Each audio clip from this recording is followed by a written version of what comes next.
Hoy quiero contarles del único problema que he tenido con mi Tesla durante los primeros 2 años de propiedad. He de decir que para mí, o en mi caso, este ha sido el coche más fiable que he tenido. Igual, nunca he tenido que hacer una visita de servicio y nunca he tenido que hacer ninguna queja o reclamación de garantía. Todavía tengo garantía, afortunadamente nunca he tenido que hacer uso de ella. Les voy a contar durante los primeros 6 meses todo sin problemas. El problema empezó más o menos sobre el 7º mes y era curioso, cuando íbamos conduciendo a veces pasar un badén, una imperfección de la carretera o lo que sea, saltaba un alert en el display que decía componente de carga no encontrado. Decía obviamente no es posible cargar, agenda una visita. Esto me sucedió en un viaje y era curioso, llegaba a mi destino, intentaba cargar, obviamente no me cargaba, tenía la luz roja en el ChargePort presente y no me dejaba cargar, pero digamos desconectaba el cargador, hacía un hard reset y después de esto me permitía cargar, ¿ok? Esto significaba que, el problema era intermitente y 2, el display ya me estaba diciendo por dónde iba el problema.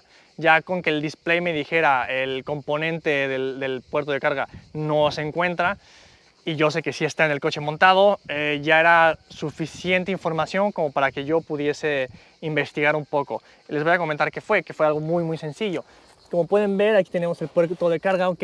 Este puerto de carga, mi Model 3 2021, o sea, que los que tiene bomba de calor, y justo en el 2021, cuando empezaron a producir y ya entregar Model Ys, empezaron a usar estas barras metálicas que les llaman bus bar. Estas barras tienen una ventaja en comparación al arnés de alto voltaje que se usaba antes, porque estas barras, aparte de ser más económicas, son más ligeras y son mucho mejor a la hora de manejar la temperatura o de disipar la temperatura.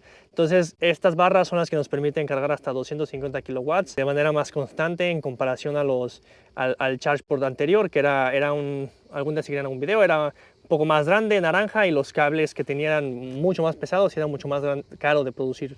Entonces, como pueden ver, este ChargePort es de los nuevos. Tiene aquí arriba un tornillo de sujeción, uno allá abajo y uno allá atrás, no sé si lo alcanzan a ver, pero y detrás, ¿ok? Entonces, ¿qué pasa?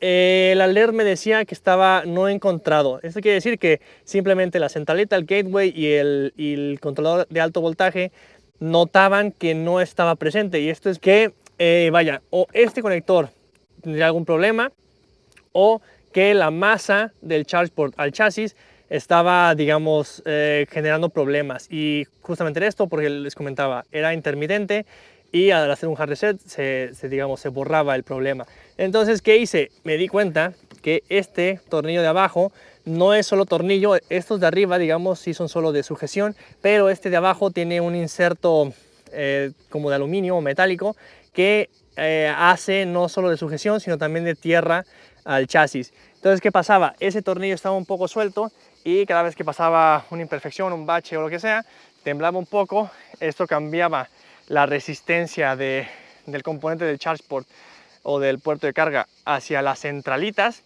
y entonces, claro, era como si el coche pensara que alguien quitó el puerto de carga por completo. Entonces, claro, eso me generaba el alert. Y lo que hice fue apagar por completo el coche, en plan desconectar batería de 12 volts, abrir los contactores para, digamos, poder trabajar de manera segura cerca del ChargePort, digamos, sin alto voltaje. Lo que hice fue quitarlo, limpiar todo un poco, volver a ponerlo para que, digamos, la resistencia de la masa o de la tierra al chasis fuera correcta, la lectura fuera correcta, y el problema se solucionó. Entonces, ese ha sido el único problema que he tenido dentro de los 2 años de propiedad con mi Tesla.